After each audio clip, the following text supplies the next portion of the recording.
சீக்கிரமா சொல்லி முடிச்சுறேன். கர்த்தருடைய நாம மகிமைப்படட்டும். கர்த்தருடைய வார்த்தை நமக்குள்ள கிரியை செய்வதாக. ஆமென்.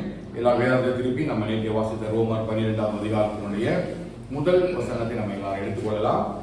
ஒவ்வொரு மாதமும் ஆவிக்குரிய அலங்காரம் என்கிற தலைப்பில் நம்ம தேவனுடைய வார்த்தை கேட்கிறோம். எடுத்து வாசிக்கலாம். ரோமர் 12:1. அப்படி இருக்க சகோதரரே, நீங்கள் உங்கள் சரீரங்களை பரிசுத்தமும் தேவனுக்கு பிரியமுமான ஜீவ பலியாக ஒப்புக் கொடுக்க வேண்டும் என்று தேவனுடைய இரக்கங்களை முன்னிட்டு உங்களை வேண்டிக் கொள்கிறேன். ஆமென்.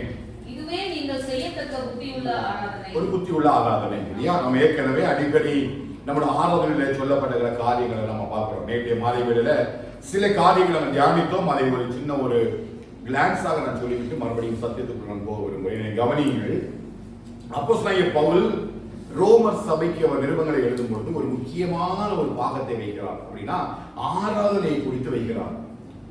ஆராதனை மிகவும் முக்கியமான ஒரு காரியம். இது ஆண்டவரை ஆராதிக்க வேண்டும். நம்ம எல்லாருக்குமே தெரியும், இந்த பூமியிலே விழுந்து போன லூசிபர் ஒரு பெரிய ஆராதனை வீரனாக இருந்தான். ஏசாயால சொல்லப்படும் பொழுது உன்னுடைய மேல வாத்தியங்களும் முழக்கங்களும் கீழே விட தள்ளப்பட்டு போனாய். ஒரு ஆராதிக்கிற ஒரு மனிதனாக இருந்தான். அவனை குறித்து சரித்திரம் சொல்லும் பொழுது அந்த ஆராதனையிலே பெருமை குற்றவனாக தான் தேவனை விடவும் மேலே போய் விடுவேன் என்கிறதான ஒரு எண்ணத்தோடு கூட இருந்ததுனால அவனுக்குள்ள என்ன வந்ததுன்னு கேட்டீங்கன்னா பெருமை வந்தது. அதனாலே கீழே தள்ளப்பட்டு போனான். அப்ப ஆராதனைய நம்ம எப்படி செய்யணும் அப்படின்னு கேட்டீங்கன்னா ஒரு பரிசுத்தம் உள்ள ஆராதனையை யாரு பார்க்கிறார்? கர்த்தர் எதிர்பார்க்கிறார். இந்த பரிசுத்தம் உள்ள ஆராதனை என்ன அப்படின்னு கேட்டீங்கன்னா நம்முடைய சரீரங்களில தான் நம்ம ஆராதனையை வெளிப்படுத்துகிறோம் இல்லையா? சரீரம் தான் ஆராதிக்குது இல்லையா? வாய் பேசுது, நம்ம வார்த்தைகளை சொல்றோம், நம்ம ஆண்டவரை ஆராதிக்கிறோம். இந்த சரீரங்களுக்கு ரெண்டு முக்கியமான கிரியைகளை பவுல் வெளிப்படுத்துகிறார். ஒன்று, இந்த சரீரம் ஆராதிக்கும் போது எப்படி இருக்கணும்? பரிசுத்தமா இருக்கணும். இரண்டாவது, ஜீவ பலியாக இருக்க வேண்டும். நம்முடைய ஆராதனை பரிசுத்தம் உள்ளதும் ஜீவ பலியாக ஒப்பு கொடுக்கணும். ஆனா அந்த ஜீவ பலி எப்படி இருக்கணும் கேட்டீங்கன்னா தேவனுக்கு பிரியமான ஜீவ பலியாக இருக்க வேண்டும். எப்படி இருக்க வேண்டும்? தேவனுக்கு பிரியமான ஜீவம். நம்ம ஆராதிக்கிறோம். ஆண்டவரை எல்லாரும் ஆராதிக்கிறீங்க இல்லையா? ஆராதிக்கிறீங்களா இல்லையா? ஆமென். ஆராதிக்கிறீங்க இல்லையா? ஆராதிக்கிற ஆராதனைய சபையில உள்ள நம்ம விசுவாசிகள், போதகர்கள், நம்ம ஆராதிக்கிற இடங்கள் உள்ளதெல்லாம் நம்மை பார்க்கும் பொழுது பாருங்க, அக்கா என்ன மாதிரி ஆராதிக்கிறாங்க, நல்ல கரங்களை தட்டி, நல்ல அழுகையோடு கூட, கண்ணீரோடு கூட, நல்ல அபிஷேகத்தில் ஆராதிக்கிறார்கள் என்று சொல்லி எல்லாம் நம்மை குறித்து சாட்சி சொல்லுவார்கள். நம்ம பார்க்கும் பொழுது நம்முடைய ஆராதனை மிகவும் பரிசுத்தம் உள்ளதாக தான் மற்றவர்களுக்கு தோன்றும். ஆனால் ஆண்டவர் அப்படி பார்க்கிறது இல்லை. ஆண்டவர் எப்படிப்பட்ட ஆராதனை பார்க்கிறார்? பரிசுத்தம் உள்ள ஆராதனையை பார்க்கிறோம். அப்படின்னா ஆண்டவர் நம்முடைய பரிசுத்தமாகிய இருதயத்தை பார்க்கிறார். சொல்ல புரியுதா?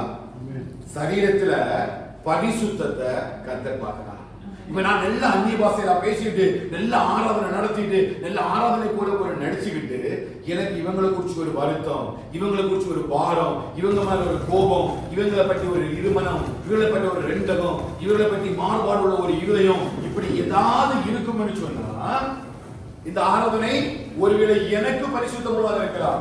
நான் உங்களை ஏமாற்றலாம். நல்ல ஆராதிக்கிறோம் அப்படின்னு சொல்லிக்கிட்டு நான் உங்களை ஏமாற்றலாம். ஆனா யாரை ஏமாற்ற முடியாது? சர்வராம சொல்லுங்க. யாரை ஏமாற்ற முடியாது? தேவனை ஏமாற்ற முடியாது. பலி செலுத்துகிறவர்கள் பலி செலுத்தும் பொழுது யாருக்காக பலி செலுத்துகிறார்கள்? தேவனுக்காக, கர்த்தருக்காக பலி செலுத்துகிறார்கள். அப்போ செலுத்துகிற பலி எப்படிப்பட்ட பலியாக இருக்கணும்? தேவன் முகருகிற அளவிற்கு சுகந்த வாசனை பலியாக இருக்க வேண்டும். நம்ம எல்லாரும் தெரியும், எலியா தீர்க்கதரிசி புத்தகத்துக்கு தெரியும். எலியா என்ன பண்ணினாங்க? பலிபீடத்தை கட்டி பலி செலுத்துறாங்க. இந்த பலி செலுத்தப்படும் பொழுது ரெண்டு விதமான பலிபீடம் கட்டப்படுது. ஒண்ணு, பாகால் தெய்வங்கள், அவங்களும் இதே ஆராதனை தான் பண்றாங்க, அவங்களும் சத்தம் போடுறாங்க, அவங்களும் எல்லாம் பண்றாங்க. ஆனா தீர்க்கதரிசி பலிபீடத்தை கட்டி அவர் ஜெபித்த பொழுது பரலோகத்தில் கூட அக்கினி இறங்கி வந்தது என்பதை நம்ம பார்க்கிறோம். அவர் என்ன சொன்னார்? என் தேவனே, என் தேவனே, என்னை கேட்டருளும் என்று சொன்ன பொழுது அக்கினி இங்கே வெளிப்பட்டது. அப்ப ஆராதிக்கிற ஆராதனை எப்படிப்பட்ட அலங்காரத்தை, ஆவிக்குரிய அலங்காரத்தை எனக்கு வெளிப்படுத்துதுன்னா, பரிசுத்தமான அலங்காரத்தை தெய்வ சமூகத்தில் வெளிப்படுத்துகிறது. ஹல்லேலூயா. அப்ப நம்ம ஆராதிக்கிறவங்க, நம்ம ஆராதிக்க வரும்பொழுது, சபையில நம்ம ஆராதனை செய்யும் பொழுது, நம்முடைய ஆராதனை எப்படி இருக்க வேண்டும் என்று சொல்லி கேட்டீங்கன்னா, நம்ம செலுத்துகிற ஆராதனையில கர்த்தர் பிரியப்படுகிற அளவுக்கு பரிசுத்தமான ஆராதனை இருக்கணும். அதனால ஆண்டவராகிய இயேசு கிறிஸ்து வந்து தன் முதல் மலை பிரசங்கத்தில் என்ன சொன்னார்? நீ ஆலயத்துக்கு காணிக்கை செலுத்த வரும்பொழுது உன் சகோதரனோட கூட ஏதாவது உனக்கு இருந்தா, புரியுதா? அப்ப இந்த காணிக்கை கூட யார் அங்கீகரிப்பதில்லை. இந்த கோபமான காணிக்கை, வைராக்கியமான காணிக்கை, இருதயத்தில் இருக்கிற ஒரு காணிக்கை, வீட்டுல கணவன் மனைவி சண்டை போட்டுட்டு ஆலயத்துக்கு வந்து செலுத்துகிற ஆராதனை, பிள்ளைகளோடு கூட சண்டை போடுற ஆராதனை, வேலைகளில் நம்ம செய்கிறதான கர்த்தருக்கு பிரியமில்லாத ஆராதனை, இது எல்லாவற்றையும் நம்ம வெளியில செய்துட்டு சபைக்குள்ள வந்தோன அழகா உட்கார்ந்து நம்ம செலுத்துற ஆராதனையில யார் பிரியப்பட மாட்டாங்க? சத்தமா சொல்லுங்க. கர்த்தர் பிரியப்பட மாட்டாங்க. அவரை பரிசுத்தம் இல்லாம ஒருவனும் தரிசிக்க முடியாது. ஆலயத்துக்குள்ள யார் வாசம் பண்ணுகிறார்? கர்த்தர் வாசம் பண்ணுகிறார். அப்ப கர்த்தர் வாசம் பண்ணுகிறார் என்று சொன்னால் அந்த தேவனுடைய பிரசன்னத்தை நம்ம உணரப்படினா, இன்னைக்கு எல்லாரும் கைதட்டி எல்லாம் பாட்டு பாடி ஆவியில நிறைஞ்சோன அபிஷேகத்துல வந்துட்டோம் அப்படி நினைக்கிறாங்க. அது கிடையாது பிரசன்னம். தேவ பிரசன்னம் உனக்குள்ள வரும்போது வாழ்க்கை மாற ஆரம்பிக்கும். உன் வாழ்க்கையோட கிரியைகள் மாற ஆரம்பிக்கும். உன் வாழ்க்கையில ஒரு பெரிய ஆவிக்குரிய கிரியைகள் வெளிப்படும். சத்தியத்துக்குள்ள நீ நடப்பா, சத்தியத்தை ஒரு நாள் மாற மாட்டா. அப்ப தெய்வ பிரசன்னம் எதுன்னு கேட்டீங்கன்னா, கர்த்தருடைய பாதைகளில் ஒரு நடத்துறதா அந்த தெய்வ பிரசன்னம். நல்ல சத்தம் போடுறதோ, கைதட்டி பாட்டு பாடி நல்ல ஆவியில நிறைஞ்சு அபிஷேகத்துல நிறைஞ்சு அந்நிய பாஷை பேசுறதுனால எல்லாரையும் சொல்லல. அந்நிய பாஷை உண்மையா பேசுறவங்க இருக்கிறாங்க, ஆவியில உண்மையை ஆராதிக்கிறவங்க இருக்கிறாங்க. ஆனா சரீரத்தில் அசுத்தங்களை வைத்து விட்டு செய்கிற எந்த ஒரு ஆராதனையும் யாருக்கு பிரியமானது கிடையாது? தேவனுக்கு பிரியமானது கிடையாது. இப்போ ரோமர் 6வது அதிகாரத்துக்கு மேல வந்தீங்கன்னா, இங்க அப்போஸ்தலனாகிய பவுல் வந்து அநேக காரியங்களை அவங்க சொல்லுவதை நம்ம பார்க்க முடியும். 12வது வசனத்தை வாசிக்கலாமா? நீங்கள் சரீர இச்சைகளின்படி பாவத்திற்கு கீழ்ப்படியத்தக்கதாக சாவுக்கு ஏதுவான உங்கள் சரீரத்தில் பாவம் ஆளாதிருப்பதாக. பாருங்க, சரீரம் எதுக்கு ஏதுவான சரீரம்? சாவுக்கு ஏதுவான சரீரம் தான். ஆனா நம்முடைய ஆராதனை எதன் மூலமாக வெளிப்படுத்தப்படுகிறது? சரீரத்தின் மூலமாக தான் வெளிப்படுத்துறோம். பாவமும் எங்க மூலமாக வெளிப்படுது? சரீரத்தின் மூலமாக தான் வெளிப்படுது. ஆண்டவருக்கு பரிசுத்தத்தை காண்பிப்பது எப்படி வெளிப்படுத்துறோம்? சரீரத்தின் மூலமாக வெளிப்படுத்துறோம் இல்லையா? ஏதேன் தோட்டத்தில் இது ஆரம்பித்து விட்டது. அந்த இடத்துல ஏவாள் தன்னுடைய கண்களுக்குள்ள கொண்டு வந்த இச்சை அவளை பாவம் செய்ய தூண்டினது. அல்லேலூயா. அதனால எதை இழந்து போனாங்க? சரீரம் ஒரு நாள் மரணம் அடையும். இந்த சரீரம் ஒரு நாள் மரணம் அடையும். ஆனா நமக்கு கொடுக்கப்பட்டிருக்கிற நித்திய ஜீவனை இழந்து போகாதபடிக்கு தான் கர்த்தர் இந்த சரீரத்தின் மூலமாய் கர்த்தருடைய நாமம் மகிமைக்காக கர்த்தர் வைத்திருக்கிறார். ஹல்லேலூயா. அந்த நாமத்தின் மகிமையை கொண்டு வரும்படிதான் கர்த்தர் நமக்கு என்ன செய்திருக்கிறார்? சரீரத்தை தந்திருக்கிறார். நம்ம நேற்று வாசித்தது போல அந்த 11வது அதிகாரத்துடைய கடைசி வசனம், ரோமர் 11டைய கடைசி வசனம் எழுதப்பட்டிருக்கிறது.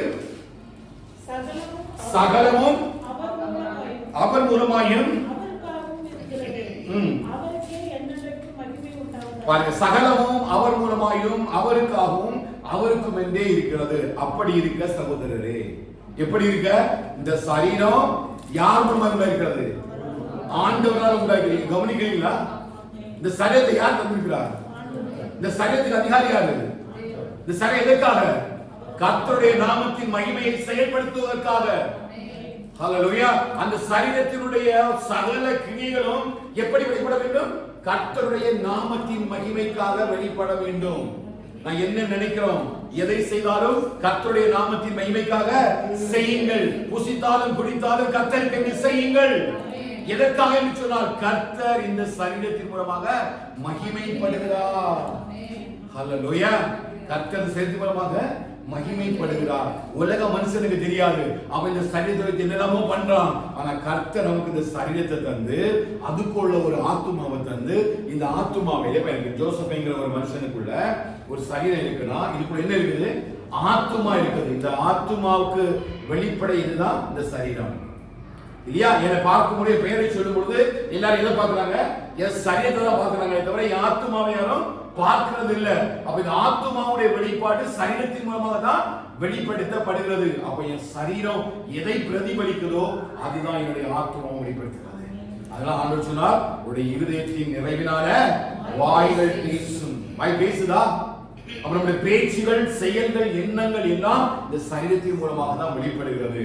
அதை வெளிப்படுத்துகிற விதம் பரிசுத்தமாக இருக்க வேண்டும். அப்போ ஒரு நாள் அல்ல, 2 நாள், ஏதோ நீங்க ஆராதிக்க வரக்கூடிய நேரத்தில் மட்டுமல்ல, இந்த சரீரம் முழுவதுமாக என்ன செய்யணும்?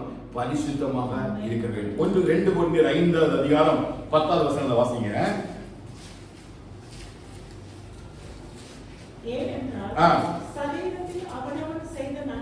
சரீரத்தில் அவனவன் செய்த நன்மைக்காவது தீமைக்காவது தக்க பலனை அடையும்படிக்கு வெளிப்பட வேண்டும்.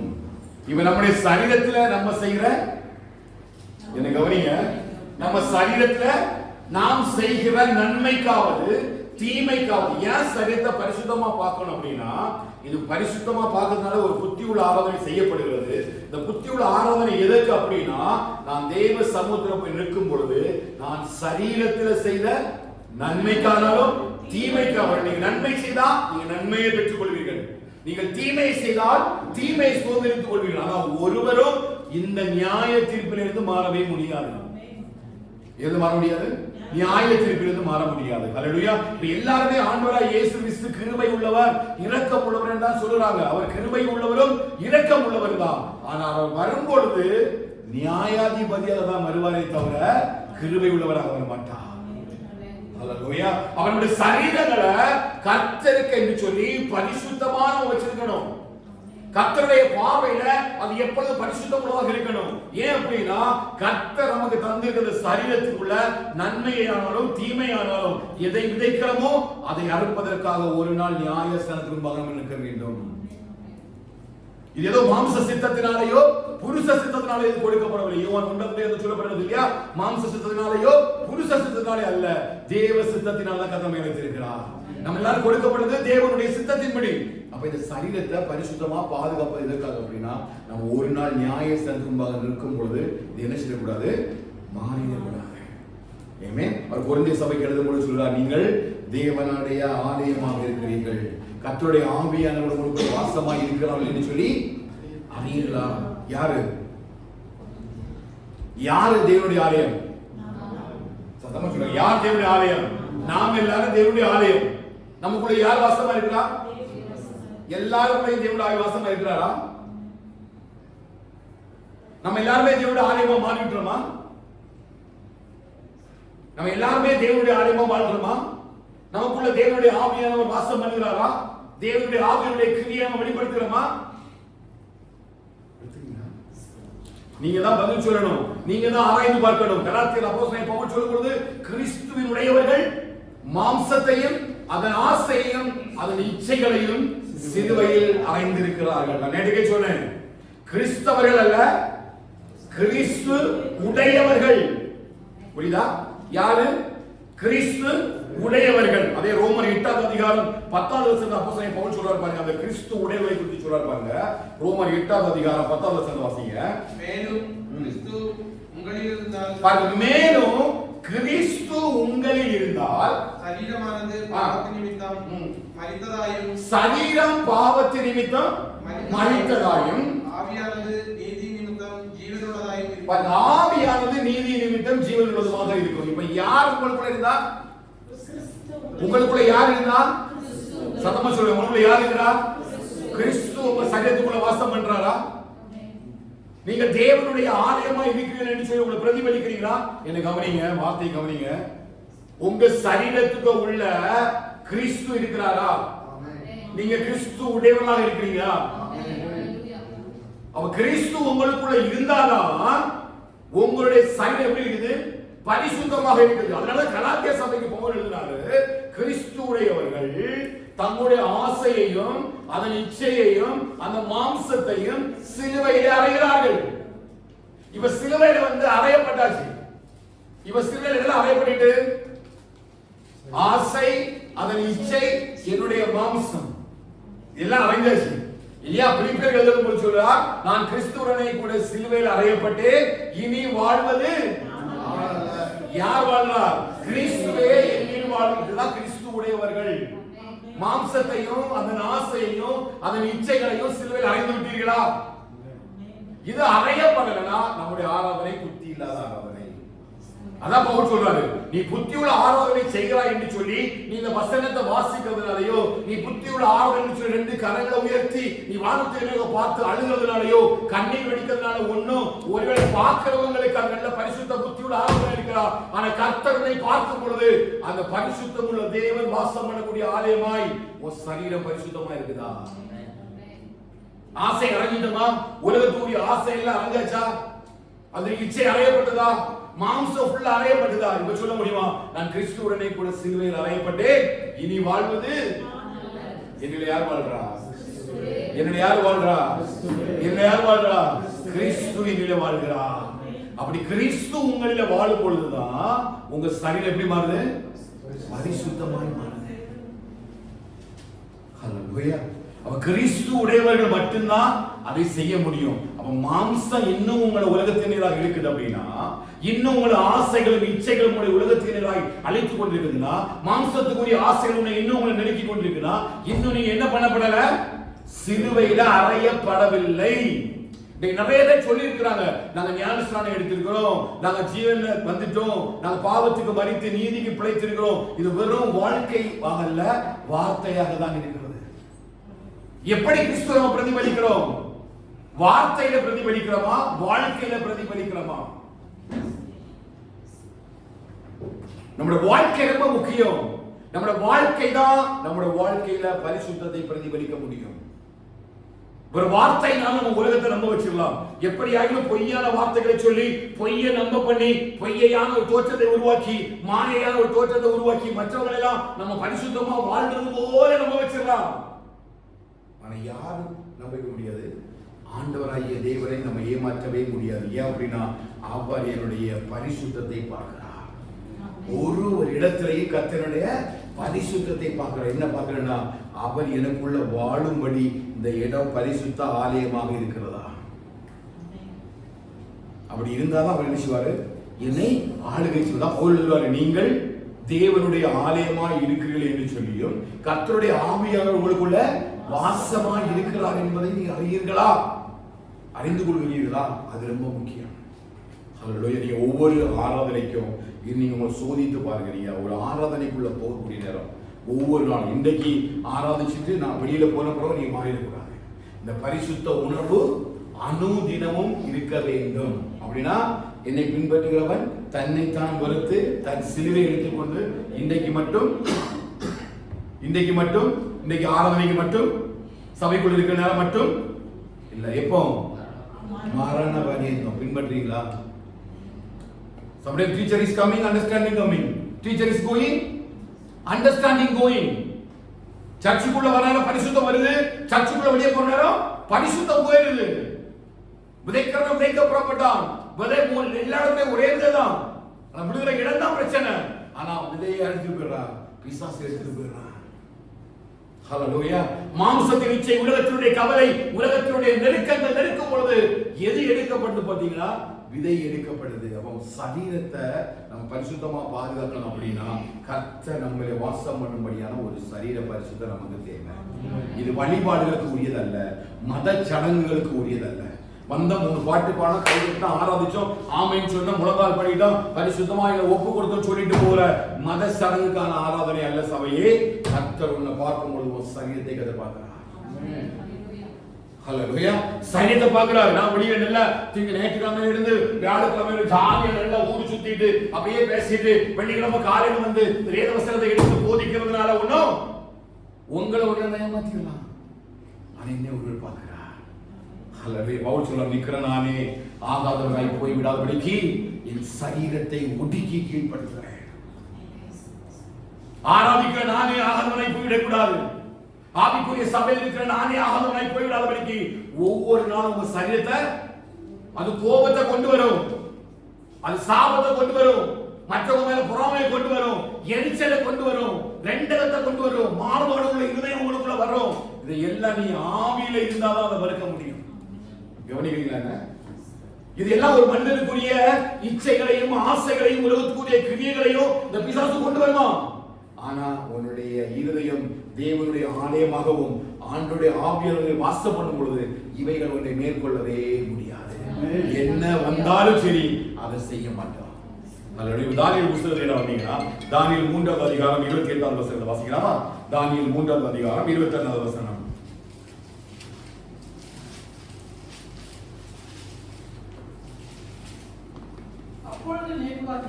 அப்பொழுது நேபுகாத்நேச்சர் வசனித்து சாத்ராக் மேஷாக் ஆபேத்நேகோ என்றவருடைய தேவனுக்கு ஸ்தோத்திரம் அவர்கள் தன்னுடைய தேவனை தவிர வேறொரு தேவனை சேவித்து பணியாமல் அவரையே நம்பி ராஜாவின் கட்டளையை தள்ளி தங்கள் சரீரங்களை ஒப்புக் கொடுத்ததினால் தங்கள் சரீரங்களை ஒப்புக் கொடுத்ததினால் அவர் தமது தூதரை அனுப்பி தம்முடைய தாசரை விடுவித்தார். இது யார் சொல்றது? நேபுகாத்நேச்சர் சொல்றாரு. என்ன சொல்றாரு அப்படின்னா, இந்த சாத்ராக் மேஷாக் ஆபேத்நேகோ என்பவருடைய தேவனுக்கு ஸ்தோத்திரம் உண்டாவதாக. ஏன் ஸ்தோத்திரம் அப்படின்னு கேட்டீங்கன்னா, இவர்கள் தங்களுடைய சரீரங்களை யாருக்கு ஒப்பு கொடுத்தாங்க? தேவனுக்கு முழுசா ஒப்பு கொடுத்தாங்க. அந்த சூழ்நிலை என்ன? எப்படிப்பட்ட சூழ்நிலை? பெரிய அக்கினி கொடுக்கப்பட்டிருக்கிறது. சாதாரணமா சூடாக்குவதை பார்க்கிறோம், 7 மடங்கு சூடாக்கப்பட்ட ஒரு அக்கினி அங்க. எல்லாருமே விழுந்து வணங்குறாங்க, எல்லாருமே மற்ற தெய்வங்களுக்கு விழுந்து வணங்குறாங்க. ஆனா அவங்களுக்கு அழகா சொல்ற பாருங்க, அவர்கள் தங்களுடைய தேவனை தவிர வேறொரு தேவனை சேவித்து பணியாமல், அவங்களுடைய இருதயத்துல அவங்களுடைய ஆராதனை யாருக்கு மட்டும்தான் இருந்தது? சத்தமா சொல்லுங்க, கவனிக்கிறீங்களா? இந்த சாத்ராக் மேஷாக் ஆபேத்நேகோவுடைய சாட்சி ரொம்ப அவசியம். ஏன் அப்படின்னா, வாலிபர்கள் அடிமையாக கொண்டு போகப்பட்ட வாலிபர்கள், அந்த ராஜ அரண்மனையில கிடைத்த இடத்துல இருந்த வாலிபர்கள் எப்படி நிற்கிறாங்க பாருங்க. வாலிப பிராயத்துல அவர் இப்படி நிற்க வேண்டிய ஒரு சூழ்நிலை ஏற்பட்டிருக்காது. எல்லாருமே அந்த விக்கிரகத்தை முன்பதாக வணங்கி அதை நமஸ்கரிக்கிறார்கள். 3 பேரும் நாங்க செத்தாலும் பரவாயில்ல, இதற்கு நாங்க நீங்களை ஒப்பு கொடுக்க மாட்டோம். யோசுவா சொன்னார் இல்லையா, நீங்க யார வேணாலும் செய்வீங்க, எந்த தேசத்து கடவுளை வேணாலும் செய்வீங்க, ஆனால் நானும் என் வீட்டாரும் என்றால் கர்த்தரையே சேவிப்போம். அவங்களுடைய இருதயத்துல அந்த ஆண்டவரை மட்டும்தான் பணிந்து கொள்ள வேண்டும் என்கிறதான ஒரு அர்ப்பணிப்பு இருக்குதா? இதெல்லாம் கர்த்தர் பார்க்கிறாங்க. இல்லனா இங்க ஒரு கும்பிடு, இந்த ஒரு கும்பிடு, இங்க ஒரு கும்பிடு, 3 இடத்துக்கும் 3 கும்பிடு, உங்களுக்கு ஒரு கும்பிடு, இங்க ஒரு கும்பிடு, இங்க ஒரு கும்பிடு. 2 விதமான சூழ்நிலையில ஒரு மனுஷன் நினைக்க கூடாது, ஓடக்கூடாது. என் கண்ணை மூடிட்டு என்ன நினைக்கிறான் அப்படின்னா, யாரும் என்னை பார்க்கவே இல்லை, யாரும் கண்டுகொள்ளவே இல்லை நினைக்கிறான். ஆனா கர்த்தர் தம்முடைய ஜனத்தை அவர் ஆராய்ந்து அறிகிறார். ஹல்லேலூயா. உங்க போக்கையும் வரத்தையும் கர்த்தர் அறிவார். நீங்க யார்கிட்ட வந்து பேசுறீங்க, எப்படிப்பட்ட கிரியைகளை செய்றீங்க, வேலை பார்க்கறவங்க எப்படி இருக்கீங்க, உங்க சாட்சி எப்படி காத்துக் கொள்றீங்க, உங்கள் இருதயம் எல்லாவற்றிலும் பரிசுத்தத்தை மட்டும் நம்பி இருக்குதா? அந்த தேவனை மட்டும் சார்ந்து இருக்கிறீங்களா? ஏன் அதனால தாவீது சொல்வாரு, அந்நிய தேவனுடைய பெயர்களை நான் உச்சரிக்கவும் மாட்டேன், அவர்கள் செலுத்தும் இரத்தமான பலிகளை. ஏன்?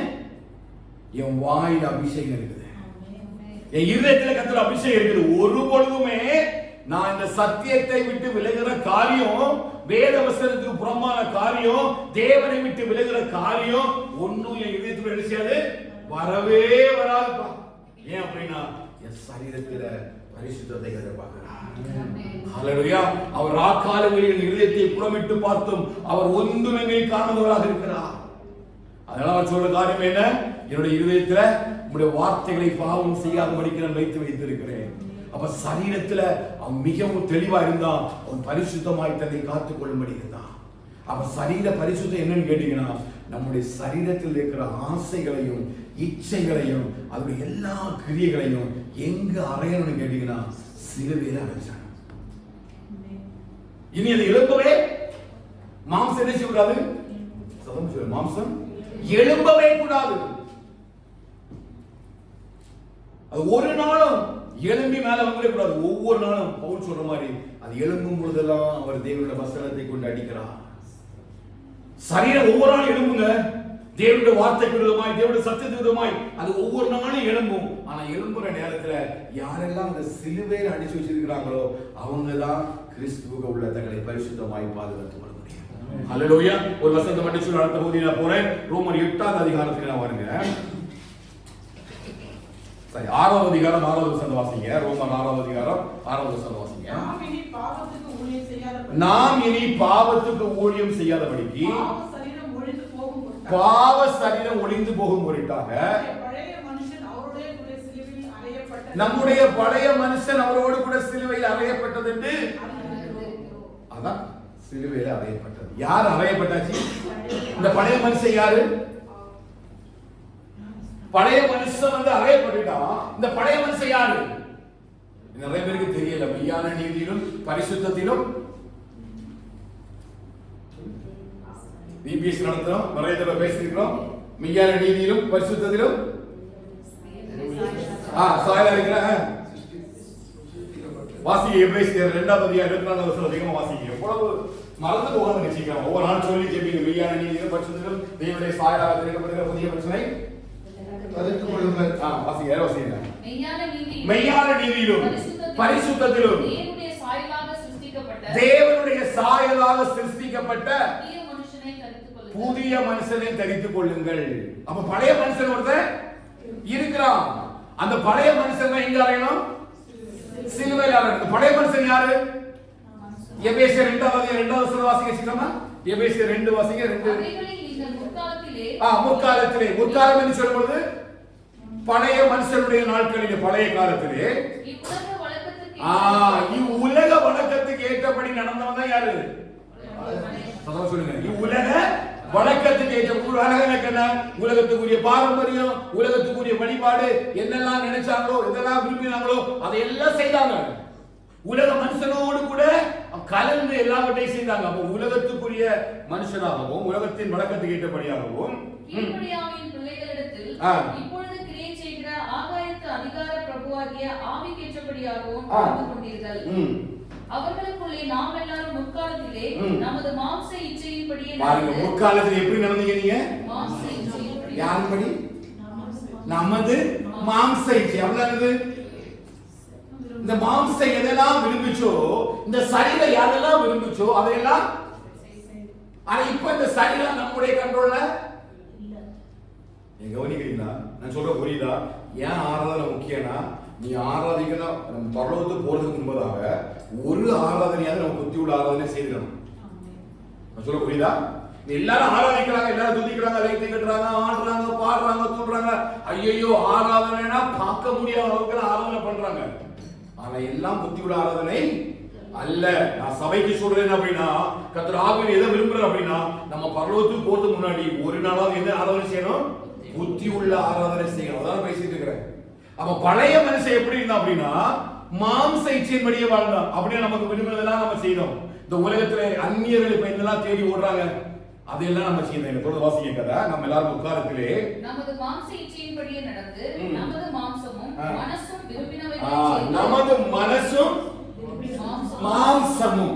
இப்ப மனசு என்ன சொல்லுச்சு? சினிமா பார்க்கறது தப்பு இல்ல, பாருன்னு சொல்லுச்சு, போயிட்டு. இந்த மனசு என்ன சொல்லுச்சு? போய் சொல்றதும் பெரியது இல்ல. அப்ப இதெல்லாம் இந்த மனசு எதெல்லாம் விரும்பிச்சோ, இதை பார்த்தா இது வேணும், அதை பார்த்தா அது வேணும், இதை பார்த்தா இது வேணும் என்று சொல்லி மனசு இதெல்லாம் அங்கலாய்த்ததோ ஒண்ணுமே என்ன செய்யல. பண்ணினீங்களா இல்லையா? எல்லாரும் அதை கடந்து வந்திருப்போம். மனசும் மாம்சமும் விரும்பின எல்லாத்தையும் மனுஷனும் செய்தோம். நீதிமொழிகள் அழகா சாலமோன் சொல்றாரு, கண்கள் இச்சித்தவைகள் ஒன்றைனா விட்டு வைக்கல, எல்லாத்தையும் செய்தேன். அதான் பழைய மனுஷன். இந்த பழைய மனுஷன் யாருடைய கண்ட்ரோல் இருந்தா? ஆகாயத்து பிரபுவாகிய அவனுடைய கண்ட்ரோல். நம்ம சொன்னோம் இல்லையா, ஒரு வலு சர்ப்பத்தினுடைய கிரியை வெளிப்பட்டு சொன்னோம் இல்லையா. இந்த வலு சர்ப்பத்தினுடைய கிரியைகளுக்குள்ள தான் நம்ம எப்படி இருந்தோம்? முற்காலத்தின் வழக்கத்தின்படி நம்ம மாற்றப்பட்டிருந்தோம். மனசும் மாம்சமும் எல்லாம் நம்ம எதெல்லாம் சொன்னானோ அதெல்லாம் செய்தான். நான் ஏற்கனவே சபைக்கு சொல்லிக்கிறேன், பிசாசு 2 விதமான காரியங்களை செய்வான். ஒன்னு உங்களை பாவம் செய்ய தூண்டுவான், இன்னொன்னு அவன் செய்ய விரும்புறத அவன் மூலமா செய்வான். எப்படி? ஒன்னு பாவம் செய்ய தூண்டுவான், இன்னொன்னு அவன் என்ன செய்ய விரும்புறானோ அவன் மூலமா செய்து முடிச்சிருப்பான். அதான் அந்த ஆகாயத்து அதிகார பிரபுவாகிய அவனுடைய கிரியைகளுக்கு ஏற்றபடி நம்ம நடந்தோம். யாரு? பழைய மனுஷன். இப்ப நம்ம யாரா மாறி இருக்கிறோம்? புதிய மனுஷனா மாறி இருக்கிறோம். எப்படி மாறணும்? எப்படி மாறணும்? மெய்யான நீதியிலும் பரிசுத்தத்திலும் தேவனுடைய சாயலாக சிருஷ்டிக்கப்பட்ட புதிய மனுஷனை தரித்துக் கொள்ளும் என்று சொன்ன வசனத்தின்படி ஆண்டவராகிய இயேசு கிறிஸ்து நம்மை ஏற்றுக்கொண்டு ஞானஸ்நானம், மூழ்கி ஞானஸ்நானம் எடுத்து பாவத்துக்கு மரித்து நீதிக்கு பிழைத்தோமா? இப்ப பழைய மனுஷனாகி அந்த பாவ சரீரம் ஒழிந்து போயிட்டு இப்ப யார் வந்துட்டா? புதிய மனுஷன் எனக்குள்ள வந்தாச்சு. இப்ப முழு கண்ட்ரோல், புதிய மனுஷனுடைய கண்ட்ரோல் யாருக்கு இருக்குது? ஆண்டவராகிய இயேசு கிறிஸ்துவுக்கு இருக்குது. பரிசுத்த ஆவியானவர் புதிய மனுஷனை நம்மளை வச்சு நடத்திட்டு இருக்கிறாரு இல்லையா? அப்படிதான் நம்ம சட்டங்களை பரிசுத்தம் மாத்திட்டாரு. என்னுடைய பாவம், நம்ம முன்னாடி செய்த பாவம், அசுத்தம், அக்கிரமங்கள், மீறல் எல்லாவற்றையும் மன்னித்து சரி நானே எல்லாவற்றையும் ஏற்றுக்கொள்கிறேன் என்று சொல்லி எனக்கு ஒரு மன்னிப்பை தந்து இப்ப என்ன வச்சுட்டாரு? பரிசுத்தமா வச்சுட்டாரு. இப்ப பழைய மனுஷன் போயிட்டு இப்ப நான் புது மனுஷனா வந்தாச்சு. இப்ப நான் எது செய்யக்கூடாது? மனசும் மாம்சம் விரும்புறதை நான் செய்யக்கூடாது. இனி யாருதான் செய்யணும்? ஆவியானவர் என்னை எப்படி நடத்துகிறாரோ அப்படிதான் நான் நடத்தப்படணும். அதான் புது மனுஷனுடைய வாழ்க்கை இல்லையா? இது ஒரு செயல்பாடு. அதனாலதான் வசனம் சொல்லுது கிறிஸ்து உடையவர்கள். புது மனுஷனை தரித்துக் கொண்டேன் என்று சொன்னவர்கள் எல்லாரும் புதிய மனுஷர்கள் அல்ல. நீங்க ஞானஸ்நானம் எடுத்துக்கலாம், நீங்க சபைக்கு வரலாம், நீங்க காணிக்கை கொடுக்கலாம், நீங்க பரிசுத்தமா வாழ்ற மாதிரி நீங்க வாழ்ந்து கொண்டிருக்கலாம். ஆனா எல்லாருமே தேவனுடைய ஆலயமாய் மாறிவிட முடியாது, புதிய மனுஷனாய் மாறிவிட முடியாது. ஒருவேளை சபை உங்களுக்கு புதிய மனுஷன் சொல்லலாம், சபை உங்களை விசுவாசின்னு சொல்லலாம், உங்களை சார்ந்திருக்க சரி ஆவிக்குரிய சபைக்கு போறனால உங்களை அப்படி சொல்லலாம். ஆனால் பரலோகம் உங்களை அப்படி ஏற்றுக்கொள்ளாது. எப்ப பரலோகம் உங்களை ஏற்றுக்கொள்ளும் அப்படின்னு கேட்டீங்கன்னா, இந்த பழைய மனுஷனை யாரெல்லாம் சிலுவையில் அரைஞ்சிட்டாங்களோ அவங்க அறைந்த பிறகு பவுல் சொல்றது போல நான் சிலுவையில் அறையப்பட்டேன், இனி வாழ்வது நான். யாரு? இந்த மனசு மாம்சம், இந்த நான் தான் கிரியேஷன் எனக்கு எடுத்து வச்சுட்டு இப்ப நான் என் வழிகளில் நடந்தனால நாசமா போயிட்டேன், என் வழிகள போனாலும் அக்கிரமம் பாவம் பெருகி ஒண்ணுமே இல்லாம போயிட்டேன். இப்ப என்னுடைய வழிகள்ல யார் வந்திருக்கிறா? கிறிஸ்து வந்திருக்கிறாரு. அரைஞ்சிருக்கீங்களா? சிலுவையில மாம்சம் அறையப்பட்டிருக்கா? பழைய மனுஷன் சிலுவையில் அறையப்பட்டானா? இல்ல ஒரு ஞானஸ்நானிகளோட அடையாளத்தோட நடந்து தெரியுங்களா? இது ஒண்ணும் உங்களுடைய ஆராதனையை பரிசுத்தம் உள்ள ஆராதனையாக மாற்றவே மாற்றாது. நம்பி ஏமாந்து போகாதுங்க. புரியுதா? அவங்க பழைய மனுஷன் எங்க அறையப்படணும்? சிலுவையில் அறையப்படணும். இப்ப நமக்குள்ள வந்தது யாரு? புதிய மனுஷன். இந்த புதிய மனுஷன் யாருடைய கண்ட்ரோல் இருக்கிறாரு? கிறிஸ்துவோட கண்ட்ரோல். அவரு சொல்றத, அவர் நினைக்கிறத, உண்மையில் இந்த சிந்தை எங்களுக்குள்ள இருக்கட்டும், உம்முடைய சித்தம் செயல்படுத்தப்படட்டும், உம்முடைய சித்தத்தின்படியே ஆக கடவுது, நாங்கள் உமது அடிமை. இவன் நான் முதல்ல நான் தான் ஓடிட்டு இருந்தேன். என் மனசு மாம்சம் விரும்பினபடி என்னுடைய படிப்பு, என் கல்வி, தகுதி, என் பணம், என்னுடைய ஸ்டேட்டஸ், என் ஜாதி பெருமை, என் மொழி பெருமை எல்லாத்தையும் வச்சு நான் தான் தாறுமாறா ஓடினேன். ஆனா ஒரு இடத்துல நினைச்சல உருப்படவே இல்லை.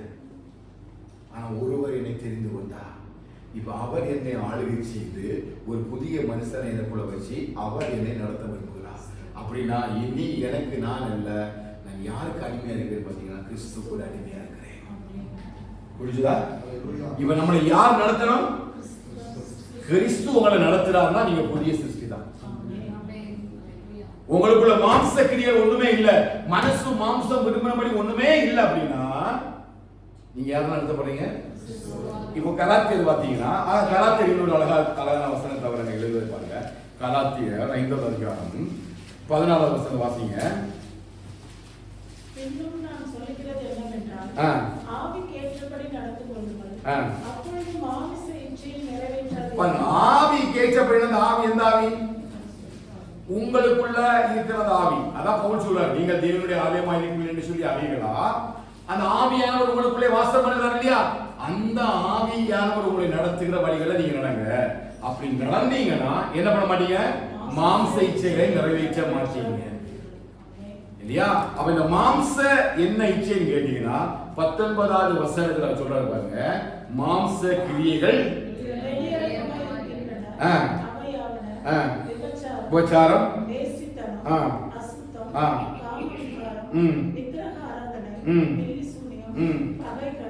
விரோதங்கள், வைராக்கியங்கள், கோபங்கள், சண்டைகள், பிரிவினைகள், மார்க்கபேதங்கள், பொறாமைகள், கொலைகள், வெறிகள், களியாட்டங்கள் முதலானவைகளே. இவ்வளவுமே என்னது?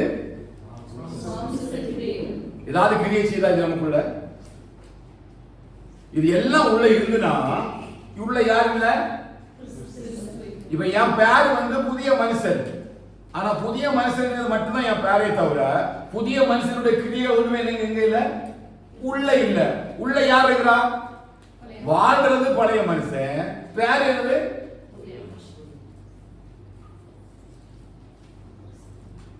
இப்படி நம்ம ஆராதனை செய்யும் பொழுது இது பரிசுத்தமுள்ள ஆராதனை மாற முடியுமா? முடியாது. நான் வாழ்றது யாரை சார்ந்து வாழ்றேன்? பழைய மனுஷன் தான் சார்ந்து வாழ்றேன். பழைய மாதிரி மனசு மாம்சம் விரும்பினபடி எல்லாமே நான் செய்கிறேன். தேவனுக்காக எந்த கிரியைகளை மறுக்க முடியல, தேவனுக்காக எந்த காரியங்களை செய்ய முடியல, தேவனுக்கு பிரியமா வாழ முடியல. எல்லாமே என் சரீரம் பழையது பழையது பழையதான் செய்யுது. சண்டை, கோபம், சின்ன ஒரு சண்டைக்கு ஒரு பெரிய ஒரு பிரச்சனையை பண்ணிடுறோம். ஒரு குடும்பத்துல கணவன் மனைவி கூட சண்டையை கூட ஒருத்தர் மன்னிக்க முடியல, சகோதரர்களுக்குள்ள ஒரு சண்டை மன்னிக்க முடியல, வேலை பார்க்கறவங்களை மன்னிக்க முடியல, கோபம் வருது, எரிச்சல் வருது, பொறாமை வருது, இருதயமா இரிட்டேட்டிங்கா இருக்குது. ஆனா நம்முடைய பேர் என்ன? புதிய மனுஷன். இதையெல்லாம் வச்சுட்டு நம்ம ஆண்டவர் ஆராதிச்சோம்னா அது வந்து புத்தி உள்ள ஆராதனை அல்ல. புரியுதா? ஆனா இது எல்லாம் வரும். இதையெல்லாம் மன்னிப்பதற்கு கர்த்தர் நமக்கு கிருபை தருவார். அதான் ஆரம்பத்தில் சொன்னேன், இதை ஜெபம் பண்ணி நம்ம கலந்து போகணும். இதை ஜெபம் பண்ணி நம்ம போனாதான், ஜெயித்து போனாதான் நம்ம கொடுக்கிற ஆராதனைக்கு கர்த்தர் மகிமையான காரியங்களை செய்வார். இந்த ஆராதனை ஒரு பிரியப்படணும் அப்படின்னா இந்த இதயத்துள்ள இந்த காரியங்கள், இதயத்துக்குள்ள கிரியைகள் எல்லாம் என்ன செய்யணும்? விட்டு மாறணும். மாற இல்லை அப்படின்னா முடியாது. ஏமே அதற்காக நம்ம ஜெபிக்கணும். ஏன் அப்படின்னா ஒவ்வொரு வெள்ளிக்கிழமையும் வந்து நம்ம ஆண்டவரை ஆராதிக்கிறோம். நம்ம டைம் கிடைக்கிறதெல்லாம் ஆராதிக்கிறோம். எங்கெல்லாம் ஆராதிக்க முடியுமோ அங்கெல்லாம் ஆராதிக்கிறோம். ஆனா அந்த ஆராதனை செய்கிறது எல்லாமே எப்படி இருக்குது? வீணாய் போய்விடக்கூடாது. அவன் வீணாய் போய்விடக்கூடாதுன்னா என் இருதயத்துல யார் இருக்கணும்னா புதிய மனுஷனுடைய கிரியைகள் இருக்கணும். யார் இருக்கணும்? புதிய மனுஷனுடைய கிரியைகள். புதிய மனுஷன் யாரு? தேவனுடைய ஆலயமும் ஆவதுக்கூடியதுனா ஆவி. அது இருந்தா என்ன வரும்னா 22 வருஷம் எழுதுறாரு பாருங்க. வாசி 22 வருஷம். ஆவியின் கனியோ அன்பு, சந்தோஷம், சமாதானம், நீடிய பொறுமை, தயவு, நற்குணம், விசுவாசம், சாந்தம், நிச்சயம். இப்படிப்பட்டவர்களுக்கு விரோதமான பிரமாணம் ஒன்றுமில்லை. பாருங்க, அப்போ புதிய மனுஷனை தரித்து கொண்டு நீங்க நடக்கிறீங்க அப்படின்னா பரலோகம் உங்களை பார்க்கும் பொழுது இந்த புதிய மனுஷனுடைய அடையாளம். பழைய மனுஷனுடைய அடையாளம் எங்க போயிடுச்சு? கவனிக்கிறீங்களா? பழைய மனுஷனுடைய அடையாளம் சிலுவையில போயிட்டு பழைய மனுஷனை எடுத்துட்டு போயிட்டு புதிய மனுஷனு கூட வைக்கிறாரு. அதுதான் இந்த ஆவியினுடைய கனிகள். இது செயல்படுதா? இது செயல்பட்டு அப்படின்னா அன்பு இருக்குதா? பொறுமை இருக்குதா? எல்லா விஷயத்தையும் கொஞ்சம் ஹேண்டில் பண்றோமா? கரெக்டா ஹேண்டில் பண்றோமா? நம்ம ஆராய்ந்து பார்த்து இது நமக்குள்ள பெருகும் பொழுதுதான், இந்த ஆவிக்குரிய கிரியைகள் பெருகும் பொழுதுதான், ஆவியின் கனிகள் பெருகும் பொழுதுதான் நம்முடைய ஆராதனை பரிசுத்தம் உள்ளதாக மாறுகிறது. நம்முடைய ஆராதனை எப்படி மாறுது? பரிசுத்தம் உள்ளதாக மாறுகிறது. அல்லேலூயா. அப்படி ஒரு ஆராதனை ஒவ்வொரு நாளும் என்ன செய்யணும்? செய்ய வேண்டும். அதுக்கு பிரயாசப்படுங்க, அதுக்கு ஜெபிங்க. இதுதான் சரீரம் தான். நம்ம சரீரத்தை உலகத்தின்படி அலங்காரப்படுத்தினாலே முதல்ல எதா நம்ம சரி பண்ணுவோம். ஒரு கல்யாண வீட்டுக்கு போனா என்ன பண்ணுவீங்க? நல்லா குளிப்பீங்க தானே, நல்லா சோப்பு போட்டு ஸ்க்ரப் போட்டு நல்லா குளிச்சு எடுத்தானே ஃபர்ஸ்ட் சரீரத்தை நல்லா தூய்மைப்படுத்தி தானே ட்ரெஸ் போடுவீங்க. ஆவிக்குரிய அலங்காரத்திலையும் அதுதான் ஆரம்பம். உன் சரீரம் பரிசுத்தமா மாறிச்சுன்னா மெய்யான நீதியிலும் பரிசுத்தத்திலும் தேவனுடைய சாயம் நமக்கு நிரூபிக்கணும்.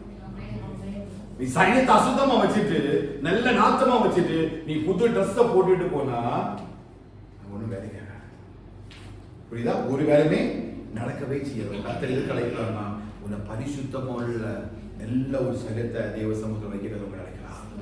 அல்லேலூயா. நீ ஜெபிங்க. ஆண்டவரே ஒவ்வொரு ஆராதனையிலையும் நான் இனி என் சரீரத்தை வார்த்தையினால அல்ல வாழ்க்கையினால பரிசுத்தமா. சண்டை போட்டீங்களா, கோபம் வந்துதா, எரிச்சல் வந்துச்சா, சம்பந்தப்பட்டவங்க பேசுங்க. தெய்வ சமூகத்தில் மன்னிச்சிருங்க. நம்ம கணவன் மனைவி கூட சண்டை வந்தா நீங்க ஒன்றும் பிரச்சனை இல்லை, நீங்க பேசுங்க, எடுத்து போதுங்க. கோபம் கொண்டாலும் பாவம் செய்யாதீர்கள். படுக்கைக்கு போகும்போதாக உங்களுடைய கோபம் தண்ணியே கடவுது, மனசுல வச்சிடுங்க. வைராக்கியத்தை விட்டுருங்க, எல்லாத்தையும் விட்டுருங்க. தேவன் உங்களை பார்க்கிறாருங்கிற பரிசுத்த உணர்வோடு கூட நீங்க வீட்டுல நின்றுட்டு ஆண்டவரே ஸ்தோத்திரம்னு சொன்னா கூட அந்த ஸ்தோத்திரம் அங்க போய் சேரணும்னா என்ன இருக்கணும்? பரிசுத்தம் இருக்கணும். நிறைய பேருக்கு தெரியல.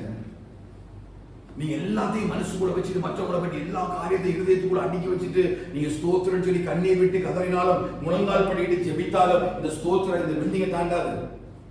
அது ஒரு மாயம் தான். நமக்கான ஒரு உணர்வு இருக்கும். பரவாயில்ல, நம்ம ஜோம் பண்ணிட்டு இருக்கோம். இல்ல அதான் பிசாசு தந்துடும். ஓகே, சமாதானமாயிரு, உனக்கு ஒன்றும் பிரச்சனை இல்லை. ஆனா அவள்கிட்ட மட்டும் பேசாத. நீ ஜோம் பண்ணு, ஆராதிக்கணும், பிரச்சனை இல்லை. அவளை மூஞ்சில முடியாத, அவளை பார்த்துடாத, அவளை வெளியே நினைக்கிறதே செய்திடாத, அவங்க இதே வச்சுடும். அப்படிதானே சொல்றான். எல்லாம் ஜோம் பண்ணு, எல்லா பைபிள் பாசி பிரச்சனை கிடையாது. ஜோம் பண்ணு, ஆவி நல்லா இருக்கு, ஒன்றும் பிரச்சனை இல்லை. தயவு செய்து அவளை பார்க்காத. இதுதான் பிசாசு நம்ம கொடுத்த தந்துடும். இந்த காரியத்தை பண்ணிடாத, இந்த காரியத்தை யோசிக்காத. அப்படிதான் பண்றான். ஏன் அப்படின்னு அவனுக்கு தெரியும். இதையெல்லாம் உங்க இதயத்தை விட்டு போயிட்டுன்னா அவன் உள்ள வாசம் பண்ண முடியாது. ஹல்லேலூயா. அடுத்த பாருங்க, அந்த 12வது ஒரு காரியத்தை விஷயமா சொல்லி முடிச்சுறேன். 12 என்ன சொல்றாரு? உங்கள் சரீரங்களை பரிசுத்தமும் தேவனுக்கு பிரியமுமான ஒரு முக்கியமான ஒரு சப்ஜெக்ட் நான் உங்களை எடுத்துட்டு போறேன். ஏன் அப்படின்னா பலியிடப்படுதல் எல்லாம் ஓகே தான். ஏன் லிவிங் சாக்ரிஃபைஸ், அந்த வசனம் என்ன சொல்லு பாத்தீங்கன்னா லிவிங் சாக்ரிஃபைஸ், ஒரு ஜீவனுள்ள பலியாக நம்ம ஒப்பு கொடுக்கிறோம். அது ஜீவ பலியாக மட்டுமல்ல, எப்படிப்பட்ட ஜீவ பலி? நல்ல கவனிக்கணும். இதுதான் நம்ம நிறைய விழுந்து போயிடுறோம். எப்படிப்பட்ட தேவ பலி? தேவனுக்கு பிரியமான ஜீவ பலி. நம்ம பலியிடும் பொழுது இந்த பலியில தேவன் பிரியமாய் இருக்கிறாரா? நம்ம செலுத்துகிற பலி எல்லாமே எப்படிப்பட்ட பலியா இருக்குது? தேவனுக்கு பிரியமான பலியாக இருக்கிறதா? பலி செலுத்தப்படுவதற்கும் தேவனுக்கு பிரியமான பலியாக மாறுவதற்கும் ஒரே ஒரு காரியம் நமக்கு முன்ன வைக்கப்பட்டிருக்கிறது. என்ன காரியம்? சரிய பரிசுத்தமா வச்சுட்டு நம்ம செலுத்துகிற பலிதான் தேவனுக்கு பிரியமான பலியா இருக்கு. வேதத்துல பழைய பாட்டுல தெரியும். பழைய பாட்டுல பலியிடப்படுறது இருக்குது, புதிய பாட்டுல பலியிடப்படுறது இருக்குது. ஆரம்பத்தில் சொன்னது போல பழைய பாட்டு காலத்து என்ன பண்ணுவாங்க? கொலை செய்துட்டு தான் அப்புறம் ரத்தத்தை எடுத்து அது தெளிப்பாங்க. ஆனா புதிய பாட்டு என்ன பண்ணாங்க?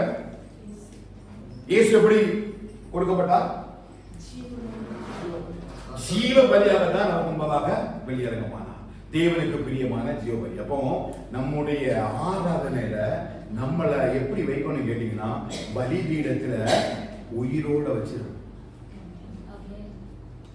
ஆபிரகாமுக்கு ஆண்டவர் சொல்லும் பொழுது ஒரு நேசகுமாரனும் புத்திரனுமா இருக்கிறவன மோரியா மலையை கொண்டு வந்து பலியிடுன்னு சொன்னாரு. அங்க ஆபிரகாம் அவனை வெட்டி கொல்ல ஒண்ணு பண்ணல, உயிரோட கூட கட்டி இணைச்சான், பலிபீடத்துல வைக்கலாம். என்ன கவனிக்கிறீங்களா? பலிபீடத்துல வைக்கிறாங்க. எதற்காக?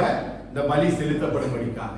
அப்போ நம்ம ஒவ்வொரு நாளும் தேவனுடைய பலிபீடத்துல நம்ம எப்படி வைக்கணும் கேட்டீங்கன்னா, உயிருள்ள ஜீவ பலியாக வைக்கணும். பலி செலுத்தப்படும் பொழுது பலி எப்படி இருக்கணும்? பரிசுத்தம் உள்ள பலியாக போய் இந்த பலியை நம்ம செலுத்தும் பொழுதுதான். புரியுதா? எப்படி வரணும்? நீங்க பலி செலுத்த மேடைக்கு வந்து பாருங்க, பழைய பாட்டு காலத்தின்படி இங்க அல்டருக்கு வருவாங்க அப்படின்னா யார் தான் பலி செலுத்த முடியும்? பிரதான ஆசாரி. அவன் மேல தகுதி என்ன? அவங்க ஒழுங்கா பரிசுத்தமா இருந்தாதான் இந்த பலிபீடத்துக்குள்ள வரணும். அப்படி பலிபீடத்துக்குள்ள பரிசுத்தமா இல்லாம வந்தானே என்ன செய்யணும்? செத்து போயிடுவான். பரிசுத்தமா வந்தா, பரிசுத்தமா இல்லாம செத்து போயிடுவான். பரிசுத்தமா வந்து அதுலயும் குறைபாடு இருந்தாச்சுன்னா அந்த பலியை தேவன் அங்கீகரிக்க மாட்டார். அப்போ பாருங்க, புத்தி உள்ள ஆராதனை எவ்வளவு ஆவிக்குரிய விளக்கங்கள் எழுதி பாருங்க. சும்மா நம்ம ஒரு சபைக்குள்ள வந்து ஆராதனைச்சுட்டு போறதல்ல, ஒரு மனுஷனை ஏமாத்திடலாம். நான் ஆராதனை பெறும்பொழுது, அதனாலதான் அழகா பிரசைகள் சொல்லும் பொழுது, நீ தேவாலயத்துக்கு போகும் பொழுது உன் நடையை காத்துக்கொள், மூடர் பலியிடுகள் போல பலியிடாத. இங்க நிறைய தவறு அப்படிதான் நடக்குது. நீ பலிபீடத்துக்கு வரும்பொழுது, நீ ஆராதிக்க வரும்பொழுது எப்படி வரணும்னா, உன் சரீரத்தை பரிசுத்தத்தோடு கூட வா. பலி இங்க செலுத்தப்படும் பொழுது பரிசுத்தமா செலுத்தணும். இங்க நிறைய பேர் டேலண்ட வச்சு பலி செலுத்துறாங்க. டேலண்ட் இருக்காவா? நீ பலி செலுத்து. உனக்கு தான் எக்ஸ்பீரியன்ஸ் இருக்காவா? பலி செலுத்து. இல்ல, நாதாவும் அபியுடைய காரியம் நமக்கு தெரியும். ஆசாரியனுடைய பிள்ளைகள், அவனுக்கு தெரியும் எப்படி பலி செலுத்தணும். அவனுக்கு தெரியும். அவன் பலிக்காகவே தான் அழைக்கப்பட்டிருந்தான். ஆனா அவன் எப்படி வந்தாங்க? எப்படி கொண்டாங்க?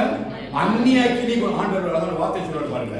நீ வசனத்தை திருப்பி கொண்டீங்கன்னா, லேவியராகமத்தின் புத்தகம் 10வது அதிகாரம் 3வது வசனத்தை வாசிக்க பாருங்க. அப்பொழுது மோசே ஆரோனை நோக்கி,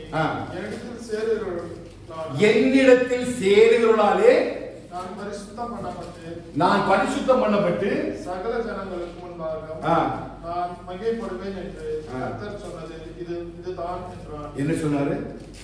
என்னிடத்துல சேருகிறார் அப்படின்னா இந்த பலி செலுத்த அழுத்தடுக்கு வரான் இல்லையா, இவனுடைய காரியத்தின் மூலமா என்னிடத்துல சேருகிறாலேயே தான் நான் என்ன பண்றேன், பரிசுத்தமாக்கப்பட்ட. அப்ப பரிசுத்தம் உள்ள தேவனை ஆராதிக்க வரும்பொழுது இங்க டேலண்ட் தேவையில்லை, இங்க உனக்கு இருக்கிறதான எக்ஸ்பீரியன்ஸ் தேவையில்லை, இங்க எதுவும் தேவையில்லை. எப்படி வரணும், பரிசுத்தமா நீ வரணும்.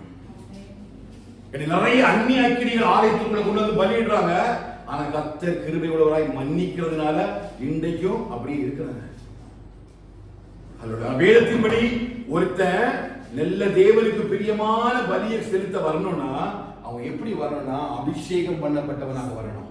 அவன் எதை பார்த்தேன் இல்லையா, பந்தி விசாரிப்பு காரனுக்கு என்ன தகுதி, என்ன தகுதி, அபிஷேகம். பந்தி விசாரிப்பு என்ன, இலை போடுறதும் எடுக்கிறதும் சாப்பாடு வைக்கிறதும் கொடுக்கிறதும் தான். இதான் உங்களுடைய பந்தி விசாரிப்புக்காரங்க வேலை.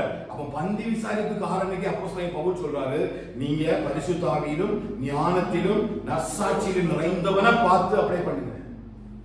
அப்ப ஒரு பந்தி விசாரிப்புக்காரனுக்கே அவ்வளவு தூரம் ஒரு அபிஷேகத்தினுடைய மகிமையை ஆண்டவர் அங்கே கட்டளையாக வைக்கும் பொழுது பலி செலுத்த வருகிற நாம் எப்படி பலி செலுத்த வருகிறோம் அதை யோசித்து நம்ம செயல்படுத்தணும். இங்க யாருடைய மகிமையை வெளிப்பட போகிறது, எனக்கு எல்லாம் பேச தெரியும், எனக்கு நல்லா பாட தெரியும், எனக்கு நல்லா இசைக்கருவி மீட்ட தெரியும், நான் எல்லாம் செய்திருவேன் அப்படிங்கிறதான ஒரு எண்ணம் இருந்ததுன்னா இங்க பலி நினைச்ச முடியாது, செலுத்தப்பட முடியவே முடியாது. ஆனா ஒரே ஒரு தகுதி என்னன்னா, சரீரத்தை பரிசுத்தமா கர்த்தருக்கு பிரியமான பலியாக செலுத்தணும்னா நீ பரிசுத்தமா அவனை பாதுகாத்து என்னன்னா எந்த இடத்துலயும் என்ன பரிசுத்தம் இல்லை. நான் பார்க்கிறேன் நிறைய ஆலயங்களை யூடியூப்ல எல்லாம் பார்க்கிறேன், இந்த இசைக்கருவி மீட்டர்லாம் இப்படி முடியெல்லாம் வளர்த்து போட்டுட்டு ஆவிக்குரிய போதவர்கள் நின்று பாடுறாங்க. மனுஷன் முடிய நீளமா வளர்ப்பது தேவனுக்கு அருவருப்பானது. பெண்கள் தான் நினைச்சலாம் முடிய வளர்க்கலாம். பொருள் சபை எழுதுறார் அப்போஸ்தலன் பவுல், அது கனவீனமா இருக்கிறது, கனப்படுத்ததா இருக்கிறது. தலையினுடைய ஓரங்களை வெட்டாதுங்க, உன் தாடியோட ஓரங்களை சதுக்காதுங்க, நீ ஒழுங்கா உன் சரீரத்தை பத்திரமா நீ பாதுகாத்துக்கொள். ஏன்னு சொன்னா கர்த்தர் பரிசுத்தராக இருக்கிறது போல நீங்களும் பரிசுத்தராக இருக்கும்படி தான் கர்த்தர் நம்மை அழைத்திருக்கிறார். இது யாரு, தேவன் தங்கக்கூடிய ஆலயம்ங்க. இது ஏன் இந்த வெளிப்பாடு தெளிவு இல்லை அப்படின்னா, இந்த யாரும் வேதத்தை வாசிக்கிறது இல்லை. ஒரு பாட்டு எழுதினா போதும் அவன் பெரிய பரிசுத்தவான்கள் அடையாளத்தோடு இருக்கிறான். நீ ஒரு சின்ன ஆராதனை நடத்தினா போதும் அவன் தேவனுடைய மனுஷன் என்று சொல்லி அடையாளத்தை மாட்டுகிறான். நீ 3 மணி நேரம் பெரிய மியூசிக் கன்சர்ட் நடத்துறாங்க இல்லையா, அவங்க எல்லாம் கூப்பிட்டு சொல்லி பாருங்க, அந்த 3 மணி நேரமும் தேவனுடைய வார்த்தையை போதிக்க சொன்னா எத்தனை வாலிபர்களும் எத்தனை விசுவாசிகளும் 3 மணி நேரம் உட்கார்ந்து தேவ வசனத்தை கேட்பார்கள். அவன் இந்த பலி எல்லாமே புத்தியுள்ள பலியா புத்தி இல்லாத பலியா? நீ வேதத்தின்படி ஆராய்ந்து பாருங்க.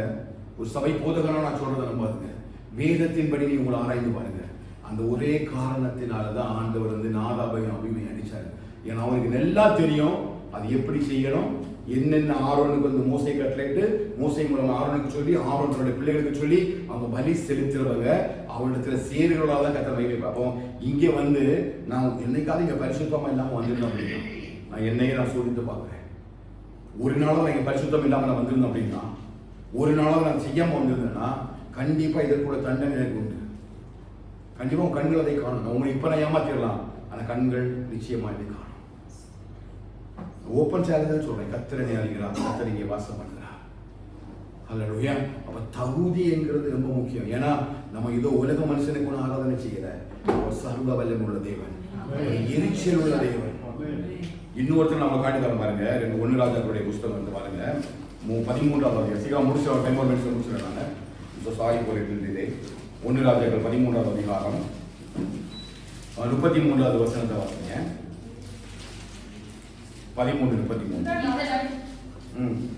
இந்த நடவடிக்கை பின்பு யெரொபெயாம் தன் பொல்லாத வழியை விட்டு திரும்பாமல் மறுபடியும் ஜனத்தில் ஈனமானவைகளை மேடைகளில் ஆசீர்வதித்தார். மறுபடியும் ஜனத்தில் ஈனமானவர்களை அடுத்த வாசிங்க.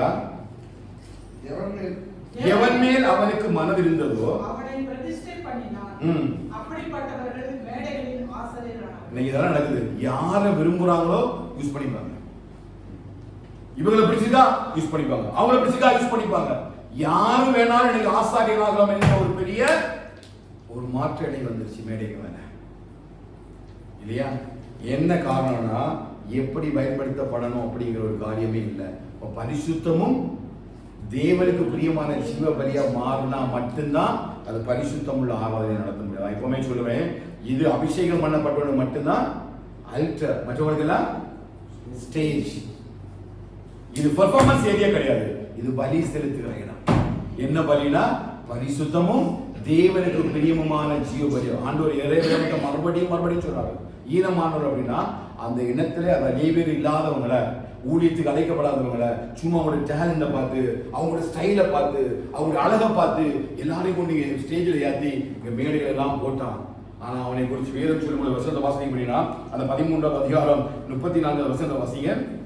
யெரொபெயாமின் வீட்டாரை பூமியின் மேல் வைக்காமல் அதம் பண்ணி அழிக்கும்படியாக இந்த காரியம் அவர்களுக்கு பாவமாயிற்று. யெரொபெயாம் அவனுக்கு விருப்பமானவங்களை எல்லாம் பிடிச்சி ஸ்டேஜில் ஏற்றி அவங்களை எல்லாம் ஆசாரிய நாக்கிறதுனால அவனோட குடும்பத்தையே கத்திர வச்சுட்டாரு. தெளிவா இருக்கணும், கர்த்தருடைய பலிபீடம் என்பது பரிசுத்தமானது. இதான் பவுல் தெளிவா இருக்கிறாரு. உங்க சரீரங்களை பரிசுத்தமும் தேவனுக்கு பிரியமான. இப்ப நம்ம கிருபை இருக்கிறதுனால இப்ப நமக்கு ஒண்ணுமே தெரியாது, சத்தியம் நமக்கு தெரியாது, நம்ம எல்லாமே ஏளனமா நம்ம பண்ணிடுறோம். ஆனா ஒரு மனுஷன் இங்க வரும் பொழுது எப்படி வரணும், அவனுடைய பரிசுத்தம் ஒரு வாழ்க்கையில சாட்சி. அதனால பவுல் அப்போஸ்தலர் ஃபுல்லாவே நீங்க வாசித்து பாத்தீங்கன்னா எல்லா இடத்துலயும் தேவ மனசுல தெரிந்து கொள்ள சொல்ற ஒரே ஒரு காரியம், முதலாவது பரிசுத்த ஆவியினாலையும் ஞானத்தினாலையும் நற்சாட்சி பெற்றவனாக இருந்தா மட்டும்தான் அவன் ஊழியத்துக்கு ஏற்படுத்து, அவனை மூப்பனாக்கு, அவனை பிஷப்பாக்கு, அவனை கண்காணியனாக்கு. ஏன் அப்படின்னா மற்றவங்க யாரும் இந்த ஊழியத்துக்கு நினைச்ச முடியாது, பரிசுத்தமா வர முடியாது. அப்படி பரிசுத்தம் இல்லாம வந்தாச்சு அப்படின்னா அதை ஏற்படுத்துறாங்க. எரேமியாவுக்கு என்ன சம்பவித்ததோ அதான் சம்பவிக்கும். ஆனா கர்த்தர் இதை ஜனங்களுக்கு மன்னிப்பாராக. ஹல்லேலூயா. நான் வேதத்தின்படி பேசுறேன், இதை யார் மன்னிப்பாராக? கர்த்தர் மன்னிப்பாராக. அப்ப வேத வசனத்தை வாசித்து அந்த வேத வசனத்துடைய சத்தியத்தின்படி நம்ம கொடுக்கிற அந்த சாக்ரிஃபைஸ் தான் தேவனுக்கு பிரியமான பலியாக மாறுகிறது. ரொம்ப முக்கியம், ரெண்டு ரொம்ப முக்கியம். புத்தியுள்ள ஆராதனை சொல்லி நான் பெயரிட்டு எப்படி வேணாலும் ஆராதித்து இசை கருவிகளை மீட்டு எடுத்து பாடி நம்ம கடந்து போகலாம். ஆனா நீங்க செய்கிற ஒவ்வொரு காரியத்திலையும் கர்த்தர் பரிசுத்தத்தை பார்க்கிறார்.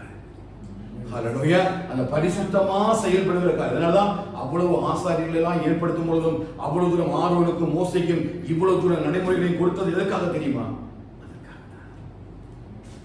சீசன் என்ன சொன்னாரு, நீங்க முதல்ல என்ன பண்ணுங்க, எல்லாவற்றையும் சொல்லுங்க, கட்டளையெல்லாம் கீழ்ப்படிபடி சொல்லி அவளை சீஷராக்க.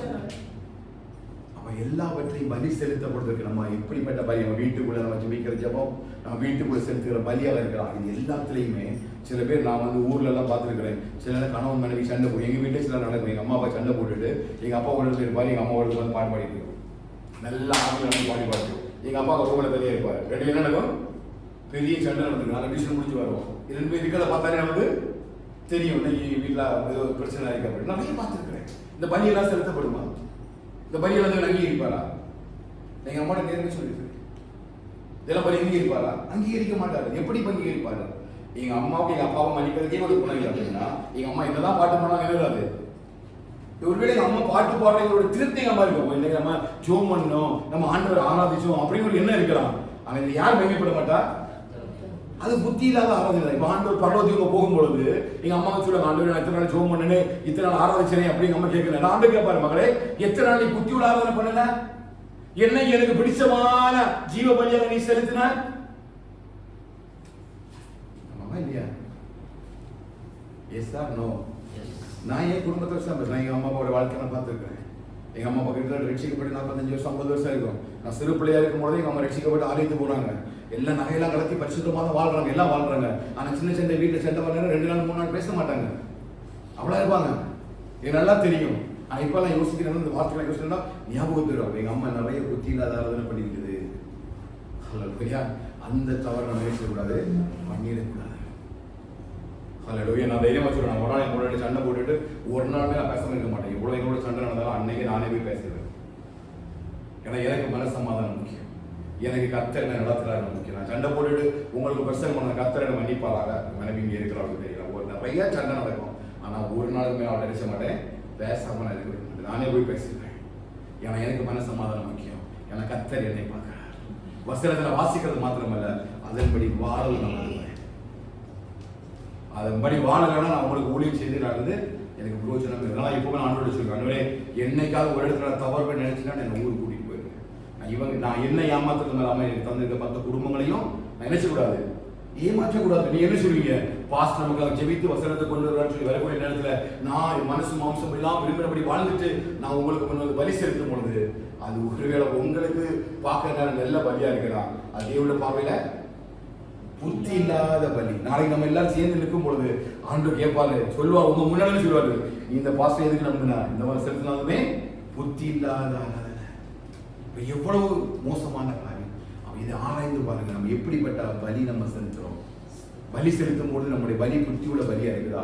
அப்ப அடுத்த பலி செலுத்தப்படுறதுக்கு இசைக்கருவிகளை மீட்டுறவங்களாலும் சரி, நீங்க ஒரு பாடலை பாடுறவங்களும் சரி, இந்த சபையில ஒரு சேர் எடுத்து போடுறவங்களாலும் சரி, சபைக்காக நீங்க வெளியில எங்க ஊழியம் செய்யறவங்களாலும் சரி, எங்க நீங்க ஊழியம் பண்ணுங்க.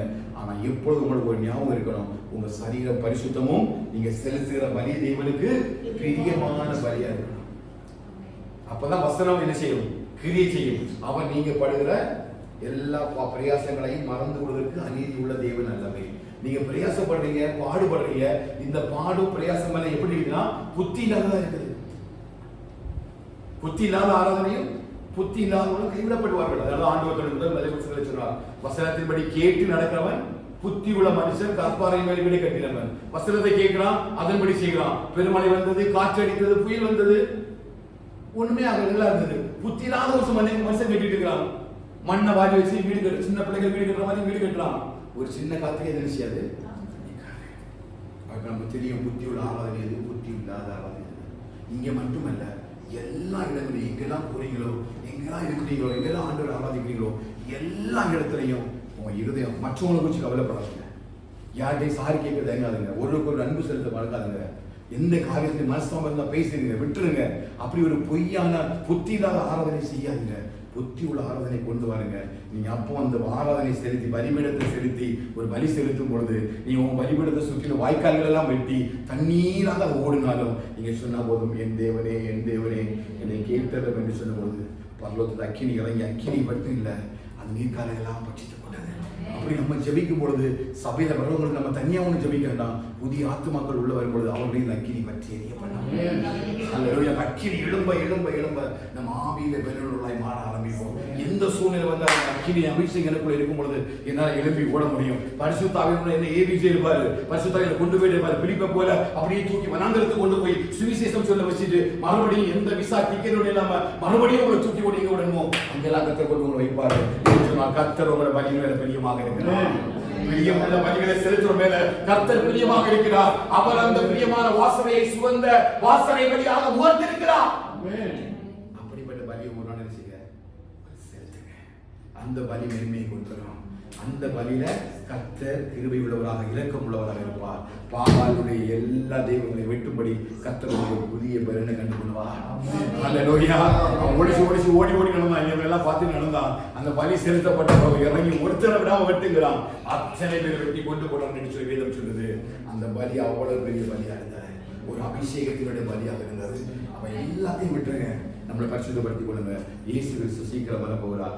இங்க இருந்தா ஆவிக்குரிய அலங்காரமே ஆரம்பிக்கும். நம்ம முதல்ல ட்ரெஸ் எல்லாம் பார்த்துட்டோம், மெய்யான நீதி பரிசுத்தம் எல்லாம் தரிசாச்சு. ஆனா என்ன பண்ணல, சரியா இன்னும் கழுவப்படல. அது இன்றைக்கு கழுவப்படுவதாக, இன்றைக்கு பரிசுத்தமாய் மாற்றப்படுவதாக. அப்படிப்பட்ட பரிசுத்தம் உள்ள சரீரத்தோடு கூட நீங்க பலிகளை செலுத்துமோ, ஒருபொழுது ஈனமான பலி செலுத்தி விடக்கூடாது. ஒருபொழுது கர்த்தருக்கு பிரியமான அக்கினியை கொண்டு வந்து பலிபீடத்தில் வைத்து விடக்கூடாது. கர்த்தருக்கு பிரியமான பலி நம்ம செலுத்த நம்ம பிரயாசப்படுவோம். கர்த்தனை ஆசீர்வதிப்பாராக. அவர் எழுதிக்காம தேவசம் ஜெபித்து அப்படி நம்ம பிடிக்கலாம். ஒரு நிமிடம் தேவசம் உண்டவே இப்பொழுது எங்களை ஆராய்ந்து பார்த்து பரிசுத்தம் உள்ள தேவனே, நல்ல பலியிடுவதற்கு கர்த்தர் 20 முறையாக ஜெபிக்கிறோம். ஆண்டவரே அல்லேலூயா. ஒரே ஒரு நிமிடம் முடிச்சுடுவேன். அப்படி எல்லாரும் கண்களை மூடி இந்த வசனத்துக்கு ஒப்பு கொடுத்து உங்க சகங்களை கர்த்தர் பரிசுத்தமும் தேவனுக்கு பிரியமுமான ஒரு பலி செலுத்தத்தக்கதாக நம்ம இந்த நாட்களிலே நம்முடைய சரீரங்களை கர்த்தர் பரிசுத்தமாய் மாற பண்ணுவார். அல்லேலூயா. நன்றி இயேசுவே, நன்றி இயேசுவே, நன்றி இயேசுவே, நன்றி இயேசுவே. அல்லேலூயா. ஓ ரிபாபா சந்தல்லா ஹந்தல்லியாரபா சியாந்தலகலக ரேகம்புல பௌஷா தலகலந்தல. கர்த்தரோட பேசினார் அப்படின்னா, கர்த்தரோட பேசுகிறார் அப்படின்னா உங்களை ஒப்பு கொடுங்க. உங்க சரீரங்களை பரிசுத்தமா மாத்துங்க. வெறுமையா ஒரு ஆராதனைக்கு வந்தோம், ஒரு சபைக்கு வந்தோம், அப்படி ஆராதிச்சுட்டு போகணும் அப்படின்னு ஒரு நாள் இருக்கக்கூடாது. கர்த்தர் உங்க பலி மேல பிரியமா இருக்கணும். அந்த பிரியமான பலி செலுத்த, நீ வீட்டுல செலுத்துற ஆராதனை, நீ போகிற இடங்களெல்லாம் செலுத்துற ஆராதனை, ஊழிய செய்கிற இடத்துல எல்லாம் செலுத்துற ஆராதனை, எல்லாத்திலையும் வந்து கர்த்தர் கிருபையாக நாம் ஒப்பு கொடுக்கும்படியாக ஒரு பரிசுத்தம் உள்ள ஆராதனை போல கர்த்தர் கிருபை செய்யும்படியாக. ஹல்லேலூயா. பலிபீடத்தில் என்னை பரதே படைக்கிறேனே இந்த வேளை, அடியேனை திருசித்தம் போல ஆண்டு நடத்திடுவே. பலிபீடத்தில் என்னை பரதே படைக்கிறேன். அடியேனை திருசித்தம் போல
பலிபீடத்திலே பலிய வைக்கிறோம்.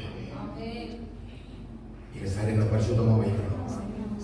பரிசுத்தமா இந்த சரீரத்தை பாதுகாத்துக் கொள்கிறதா இருந்தப்பா, எங்க சிலுவையில் அறையப்பட்டவரே, நம்ம புத்தி இல்லாத ஆராதனை செலுத்தி இயேசு வரும் பொழுது அந்த புத்தி இல்லாத கன்னிகைகளைப் போல நாங்கள் கைவிடப்படாத எங்கள் இதயத்தை ஒரு விசை கூட முடிய இரத்தத்தாலே கழுவுகிறோம்.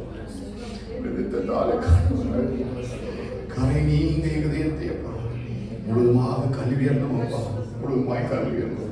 இதோ வேதவசனத்தால் கேட்டோம் என்று சொன்னது போலப்பா, நாங்கள் இதுவரை எத்தனை புத்தி இல்லாத ஆராதனை செய்தோம் எங்களுக்கு தெரியாதுப்பா, இத்தனை புத்தி இல்லாத ஆராதனை செய்தோம் தெரியாதுப்பா. ஆனா இன்று முதல் இந்த சத்தியத்திற்கு சபையாய் ஒப்பு கொடுக்கிறோம். இந்த சத்தியத்திற்கு சபையா ஒப்பு கொடுக்கிறாங்க. எங்களுக்கு ஒரு புத்தி உள்ள ஆராதனை இருக்கட்டும், ஒரு புத்தி உள்ள ஆராதனை இருக்கட்டும். பரிசுத்தமாய் மன்னிக்கிற குணத்தை தாங்கப்பா, மன்னிக்கிற குணத்தை தாங்கப்பா. ஒரு இடத்தில் உனக்கு பிரியமில்லாத பலி செலுத்தப்பட்டு விடக்கூடாது. இறைமையாவை போல எனக்கு அப்படிப்பட்ட ஈனமான பலி செலுத்திடக்கூடாதுப்பா, அப்படிப்பட்ட பலி செலுத்திடக்கூடாதுப்பா. அந்த பலி செலுத்த பயபக்தியாய் செலுத்த கிருபை தருகிறாங்க. இந்த வார்த்தைக்காக ஸ்தோத்திரம் பண்ணது அந்த ஒவ்வொரு குடும்பத்தையும் ஆஸ்வதிக்கிறாங்க. இந்த வாரம் முறையில் வழிநடத்தினபடியாக ஜெபிக்கிறோம். ஆண்டவரே இந்த புதிய மாதமாய் அக்டோபர் மாதத்தில் ஆண்டவரே நாங்கள் பிரவேசிக்கும் பொழுது கர்த்தருடைய ஆளுகைகளுக்குள்ள இருக்கும்படியாக ஜெபிக்கிறோம். புதிய மாதத்தில் புது வார்த்தைகளை தந்தைகளை பலப்படுத்தும், புது கிருமினாளைகளை பலப்படுத்தும், புது வசனத்தினாளைகளை பலப்படுத்தும்படியாக ஜெபிக்கிறோம். ஒவ்வொரு இடத்தில் ஆஸ்வதிப்படியாய் நாங்கள் ஜெபிக்கிறோம். வார்த்தைகளை எல்லாம் ஊழியர்கள் ஆஸ்வதிக்கிறாங்க. கர்த்தருடைய கிருபைகளை பெருக்கும்படியாக ஜெபிக்கிறோம். கர்த்தருடைய பிரசன்னங்களை பெருக்கும்படியாக ஜெபிக்கிறோம். ஆசீர்வாத நிலையாய் எங்களுக்குள்ள தங்கி இருக்கும்படியாக நாங்கள் ஜெபிக்கிறோம். கர்த்தாவே ஆசீர்வதிங்க, பாதுகாத்துக் கொள்ளுங்க, பரிசுத்தப்படுத்துங்க, பயன்படுத்துங்க. ஒரு நாமத்திற்கே மகிமை உண்டாக்கும்படியாக நாங்கள் ஜெபிக்கிறோம். கர்த்தாவே ஆசீர்வதிங்க, ஆண்டவரே கிருபைகளை முடிவெடுத்துக் கொள்ளுங்க. துதிக்கிற மகிமை எல்லாம் உங்களுக்கு செலுத்துகிறோம். இயேசுவின் நாமத்தில் ஜெபிக்கிறோம் எங்கள் ஜீவனுள்ள நல்ல பிதாவே, ஆமென். ஆமென். ஆத்துமாவே